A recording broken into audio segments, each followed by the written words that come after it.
agites. Dieu descend lorsque tu les lèves, lorsque tu les loues, lorsque tu les magnifies, lorsque tu les célèbres spirituellement. Dieu s'est dit, je dois descendre et je dois intervenir. Et lorsque Dieu intervient, rien à faire, il te donne la victoire. Regardez que dans la Bible, Daniel chapitre 3, il y avait 3 hommes, alléluia, qui avaient appris à honorer Dieu, à élever Dieu.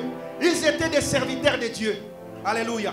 Ces 3 hommes avaient refusé d'adorer la musique qui se jouait à Babylone à l'honneur du roi Nabuchodonosor.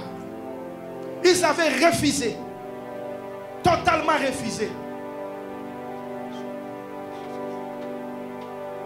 Alléluia. Ces 3 hommes avaient refusé de se soumettre au son de la musique qui se jouait à Babylone à l'honneur du roi Nabuchodonosor. Ils se sont dit non, nous adorons notre Dieu, nous servons notre Dieu, nous ne pouvons pas nous incliner au son de la musique de Babylone. Ça, c'est aussi une forme de louange. Lorsqu'on a saisi ces 3 hommes, parce qu'ils ne voulaient pas louer Satan, on les a jetés dans la fournaise ardente. Alléluia. Et étant jetés dans la fournaise ardente, à cause de leur service à Dieu, qui est le service de refuser de donner l'adoration à Satan, qu'est-ce qui s'est fait? La 4e personne est descendue dans le feu. Pourquoi 3 personnes ne pouvaient pas descendre dans le feu? Pourquoi une personne ne pouvait pas? Pourquoi la personne qui est descendue, on parle de la 4e personne qui avait le visage d'un fils de Dieu? Ça veut dire quoi, bien-aimé? Lorsqu'on loue Dieu, on l'honore, on l'élève, Dieu n'a pas d'autre choix que d'intervenir. De la même manière qu'il a intervenu dans la tribu de Jacob, qui avait 12 fils, et que le 4e est venu comme la louange pour intervenir et être le lion de toute la tribu d'Israël. C'est-à-dire que parmi les 12 fils de Jacob, c'est le 4e qui était le lion, ou c'est le 4e qui est l'intervention. Quand il y a les combats, c'est le 4e qui combat. Alléluia. Ça veut dire que le mystère de la louange est grand. Lorsque nous louons Dieu, Dieu intervient. Dieu agit. Est-ce qu'on est ensemble? Dieu se manifeste puissamment. Il y a un secret dans la louange, ma soeur, mon frère. Ne néglige pas la louange. Quand on te demande de louer, apprends à louer Dieu. Et cette louange ne doit pas se faire que dans des situations difficiles. Les 3 compagnons de Daniel, ils étaient jetés dans la fournaise ardente. Mais dans la fournaise ardente, ils dansaient. Est-ce qu'on est ensemble? Ils louaient Dieu. Ils célébraient Dieu au milieu de la fournaise ardente. Et ce feu-là n'a pas pris les brûler. Devant la tombe de Lazare, Jésus avait toutes les raisons de s'inquiéter. Parce qu'il aimait Lazare. Et il a même pleuré. Alléluia.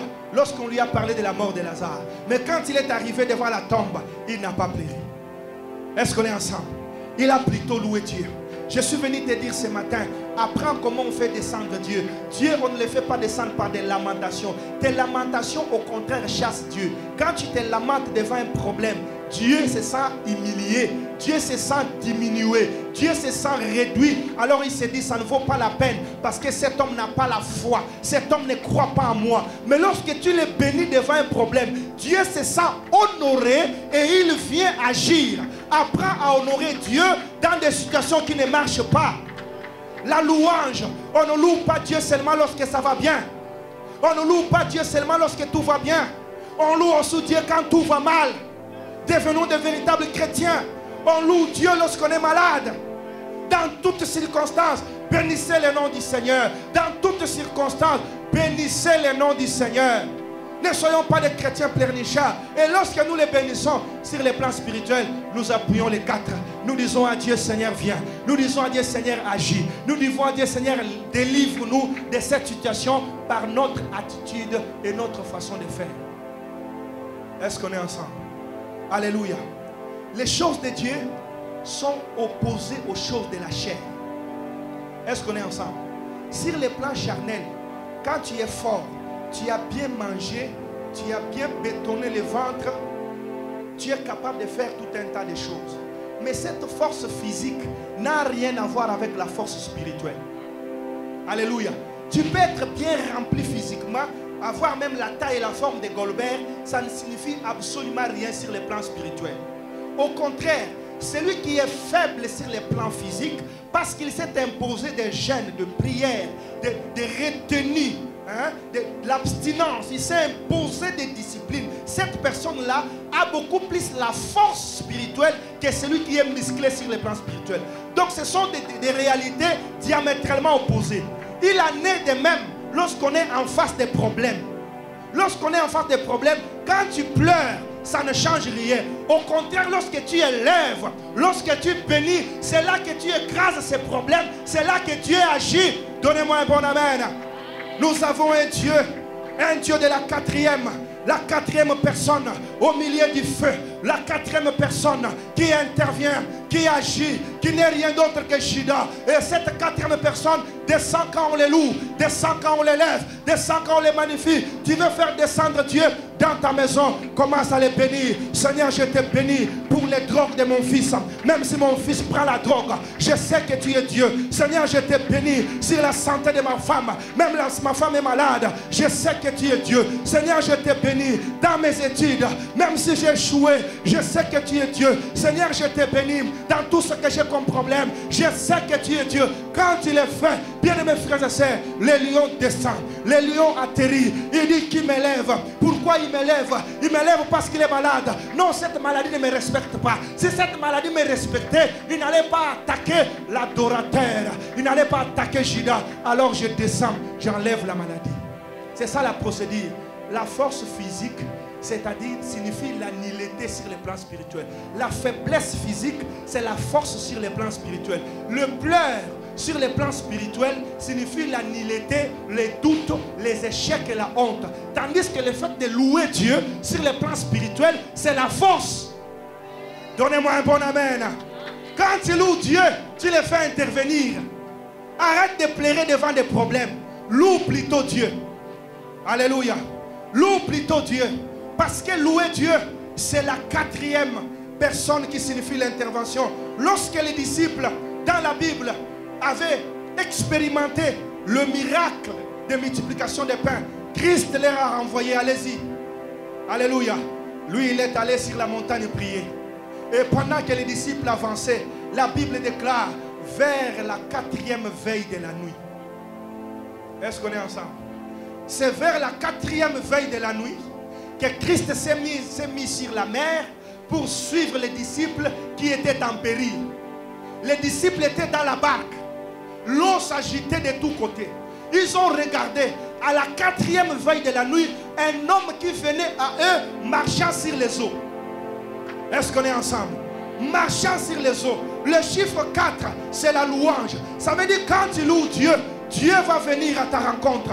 Il va marcher sur les eaux. Il va marcher sur les problèmes. Il va marcher sur les difficultés. Il va marcher sur des situations difficiles. Et rien ne te sera impossible. Loue Dieu le matin. Loue Dieu le soir. Même lorsque ça ne va pas, dis à Dieu, je suis à toi. Je t'appartiens. Je suis ton ouvrage. C'est toi qui m'as créé. Où irai-je? Auprès de qui irai-je? C'est toi qui as les paroles de la vie. C'est toi qui m'as sauvé. Ma maladie ne diminue pas ta grandeur. Mon problème ne rabaisse pas ta divinité. Tu restes Dieu quand je suis malade. Tu restes Dieu quand je suis mort. Même devant le cadavre de Lazare, Père, je te bénis parce que tu m'exauces. Tu m'écoutes toujours. Tu attends toujours. Je sais que tu vas répondre. Lazare, sors. C'est là que Lazare est sorti. Pourquoi? Parce que Dieu était déjà glorifié. Est-ce que tu glorifies Dieu? Alléluia. Bien-aimé, la louange est un mystère extraordinaire. J'aime ce que j'avais dit dimanche passé. Shida, tu recevras les hommages de tes frères. Ta main sera sur la nuque de tes ennemis. Alléluia. Alléluia. Est-ce qu'il y a quelqu'un qui connaît la nuque ici? C'est quoi la nuque? Alléluia. Si j'étais à la place de Jacob, j'allais dire ta main sera sur la gorge de tes ennemis. Alléluia. Ça sera sur la gorge, parce que la gorge, c'est la partie en avant ici. Et la nuque, c'est la partie arrière. Alléluia. Jacob voulait juste dire à Judas, Judas, louange, en louant, en célébrant Dieu. les ennemis ne t'affronteront pas. Ils te tourneront les dos. Alléluia. C'est un secret. Tu veux faire tourner les dos à tes ennemis, apprends à louer. Apprends à élever. Ils ne te regarderont pas en face. Ils ne t'affronteront pas. Alléluia. La richesse et la gloire est réservée à Juda. Est-ce qu'on est ensemble? C'est réservé à la louange, à celui qui loue, à celui qui bénit Dieu. Apprends à bénir Dieu. Alléluia. Apprends à bénir Dieu. Est-ce qu'on est ensemble? Ne néglige pas le fait de bénir. Il y a des gens qui pensent que bénir Dieu, mais ça signifie quoi? Bien aimé, la vie chrétienne, c'est celle que nous faisons. Il n'y a pas une autre vie chrétienne. N'entends pas que tu viendras un jour trouver quelqu'un, un pape ici, avec de longues barbes, avec des bougies 4. Parce que l'homme, la chair aime l'impression.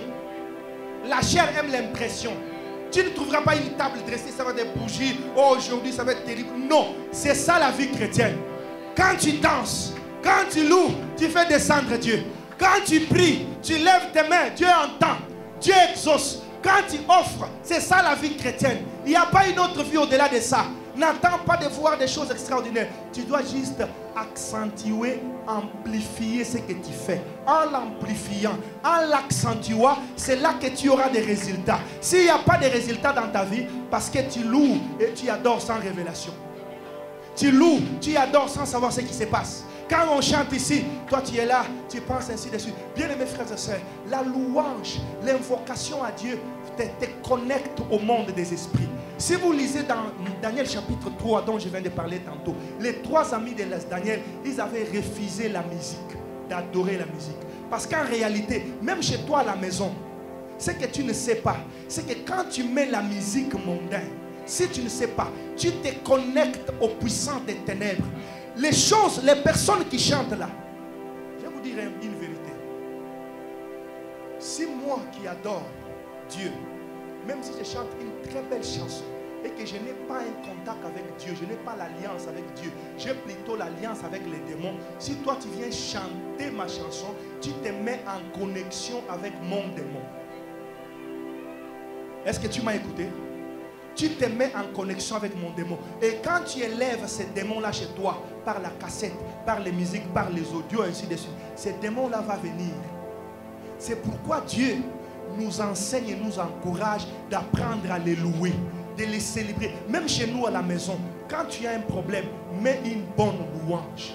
Loue avec la conscience de savoir que je suis en train d'élever celui qui est au-dessus de tout. J'ai un problème, mais ma façon de résoudre ce problème-là, c'est de louer. Ce n'est pas de se lamenter. Il y a des gens ici, vous êtes dans des problèmes, dans des situations difficiles, mais jamais vous ne louez Dieu.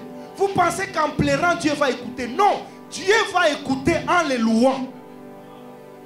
Et lorsque tu les loues, par la musique, par la louange, Dieu descend. Je prie, bien-aimés frères et sœurs, que ta façon de servir Dieu puisse changer. Que Dieu descende dans ta vie. Que Dieu descende dans ta maison. À chaque fois que tu seras en face d'un problème, fais le 911. Ça veut dire loue. 911 signifie loue. 911 ne signifie pas plaire. Quand on paye les 911 de ce monde, on dit je suis attaqué, je suis attaqué. Là, ils viennent. Non, nous chez Dieu, quand tu appelles, tu ne dis pas je suis attaqué, Seigneur, les démons me pressent. Non, quand tu appelles, tu dis Seigneur, tu es grand. Seigneur, tu es redoutable. Seigneur, tu es puissant. Rabasakaba. Même si les démons m'ont pressé la nuit, quand tu te réveilles, oh gloire à Jésus, tu es puissant. Oh, qu'est-ce que quelqu'un comprend ce mystère? On vient de te presser les coups, mais tu te réveilles, tu dis gloire à Jésus. Jésus, tu es puissant. Jésus, tu es fort. Ce démon ne peut rien. Tu es bien-aimé. Quand tu le fais, ce démon-là commence à fuir. Il n'a pas eu peur. Il fuit lui-même parce que tu as élevé celui qui est au-dessus de tout. Dieu est au-dessus de tes problèmes. Dieu est au-dessus de ta maladie. Dieu est au-dessus de ta pauvreté. Il est au-dessus de ta souffrance. Il est au-dessus de ces petits problèmes qui te tracassent. Apprenez à les louer. À dater d'aujourd'hui, fais appel à Dieu 911 par la louange, par l'adoration et non pas par les lamentations. Acclamons le Seigneur, tenons-nous debout. Acclamons Jésus, tenons-nous debout. Acclamons Jésus, tenons-nous debout. Commençons à bénir Dieu. Louons Dieu, louons Dieu. Bénissons-les, bénissons-les. Père, nous te bénissons. Tu es Dieu dans cette église. Tu resteras Dieu dans cette église. Tu es puissant dans cette église. Tu resteras Dieu, puissant guerrier, puissant vainqueur, le vainqueur des nations. C'est lui qui est assis dans les lieux élevés. Au-delà de tout ce que nous connaissons comme combat, tu es Dieu. Que les démons nous attaquent ou pas, tu es Dieu. Que la maladie nous attaque ou pas, tu es Dieu. Que les problèmes nous attaquent ou pas, tu es Dieu. Tu gardes la puissance et les règnes d'éternité en éternité. Aucune maladie, aucune puissance des ténèbres n'est au-dessus de toi. Sois béni dans ma vie, sois béni dans ma santé. Apprenez à louer au nom de Jésus-Christ. Merci Seigneur Jésus.